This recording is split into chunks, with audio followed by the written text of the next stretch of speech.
৫ ফেব্রুয়ারি বৃহস্পতিবার সন্ধ্যা ৬টায় অদম্য বাংলাদেশ টি-টোয়েন্টি কাপের উদ্বোধনী ম্যাচে ধূমকেতু এবং দুরন্ত দুইটা দল মুখোমুখি হবে। এখন ধূমকেতুর যে স্কোয়াডটা সেখানের মধ্যে ৪ জন টপ অর্ডার ব্যাটসম্যান রয়েছে। তানজিদ তামিম, লিটন দাস, সাইফ হাসান এবং পারভেজ হোসেন ইমন। ২ জন মিডল অর্ডার ব্যাটসম্যান রয়েছে তাহিদ হৃদয়, শামীম হোসেন পাটোয়ারি। ৩ জন স্পিনার রয়েছে মাহিদী হাসান, নাসুম আহমেদ, রিশাদ হোসেন। ৪ জন পেসার রয়েছে মুস্তাফিজুর রহমান, শরীফুল ইসলাম, তানজিম হাসান সাকিব এবং মুকিদুল ইসলাম মুগ্ধ। এখন কথা হচ্ছে দুরন্তর বিপক্ষে একাদশটা কিরকম হতে পারে।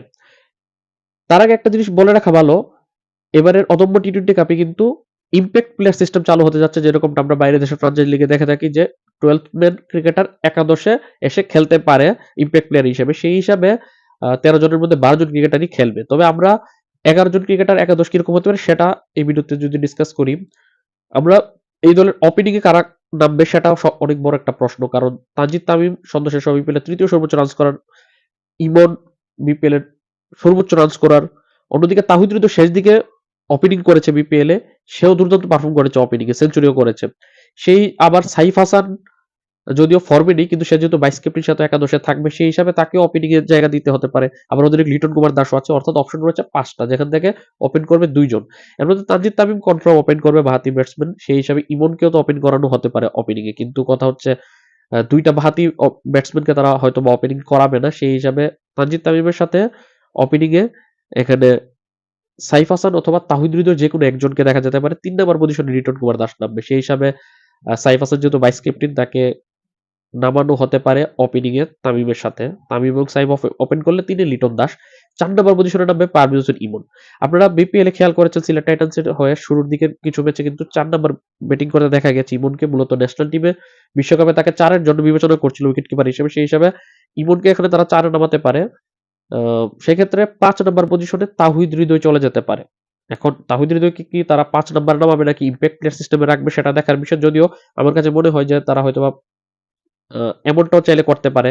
ওপেনিং এ তামিমের সাথে তারা সাইফকে ওপেনিং না করে তারা যদি তাহিদ হৃদয়কে ওপেনিং করায়, ৩ এ লিটন, ৪ এ ইমন, ৫ নাম্বার পজিশনে তারা সাইফ হাসানকে খেলাতে পারে যেহেতু সে অফ ফর্মে আছে। কিন্তু এখানে অনেকটা ঝামেলা হয়ে যায় যে ওপেনিং এর ব্যাটসম্যানকে ৫ নাম্বারে নেওয়াটা। সেই হিসাবে তামিম এবং সাইফ যদি ওপেন করে ৩ এ লিটন নামে, ৪ এ ইমন নামে, ৫ নাম্বার পজিশনে হৃদয়কে নামতে হবে বাধ্যগতভাবে। ৬ এ নামবে শামীম হোসেন পাটোয়ারি। ১ থেকে ৬ পর্যন্ত ব্যাটসম্যান সবাই থেকে গেল। বোলিং ডিপার্টমেন্টে যে ৫টা অপশন রয়েছে ৭, ৮, ৯, ১০, ১১, এর মধ্যে ৭ নম্বর পজিশনে অবভিয়াস চয়েস হচ্ছে শেখ মেহেদী হাসান, যে বিপিএল এ দুর্দান্ত পারফর্ম করেছে, অলরাউন্ডিং পারফরম্যান্স, তাকে ৭ নম্বরে নামানো হবে। ৮ নম্বর পজিশনটা একটা স্পিনারের কাছে যাবে, সেটা কি left arm spinner Nasum Ahmed নাকি লেগ স্পিনার রিশাদ, সেটাই দেখার বিষয়। সেই হিসাবে হয়তোবা এখানে তারা আ নাসুমকে একাদশে খেলিয়ে রিশাদকে তারা ইমপ্যাক্ট প্লেয়ার রাখতে পারে, অথবা রিশাদকে একাদশে খেলিয়ে নাসুমকে ইমপ্যাক্ট প্লেয়ার রাখা হতে পারে। তবে আমরা ফ্রাঞ্চাইজি লিগে দেখে থাকি ইমপ্যাক্ট প্লেয়ারটা মূলত বেশিরভাগ সময় ব্যাটসম্যানই হয়ে থাকে। সেই হিসাবে তারা কি ওই ফর্মুলায় যাবে নাকি তারা বোলারের বিকল্প হিসেবে বোলার রাখবে সেটা দেখার বিষয়। যদি ৩টা পেসার খেলায় সেক্ষেত্রে একদম স্বভাবতই ৩টা পেসার হতে যাচ্ছে মুস্তাফিজুর রহমান, শরীফুল ইসলাম এবং তানজিম সাকিব। মুকিদুল বিপিএল খুব একটা ভালো করতে পারেনি। সে 13 ম্যান হিসেবে স্কোয়াডে থাকবে। মুস্তাফিজ, শরীফুল তো অবভিয়াস চয়েস, তারা থাকবেই। তৃতীয় পেসারটা হতে যাচ্ছে সেটা তানজিম হাসান সাকিব। সেক্ষেত্রে একাদশটা এরকম হতে পারে: তামিম, সাইফ, ৩ এ লিটন, ৪ এ ইমন, ৫ এ হৃদয়, ৬ এ শামীম পাটোয়ারি, ৭ এ শেখ মেহেদী, ৮ এ নাসুম বা রিশাদ, ৯, ১০, ১১ তে তানজিম সাকিব, মুস্তাফিজ এবং শরীফুল ইসলাম।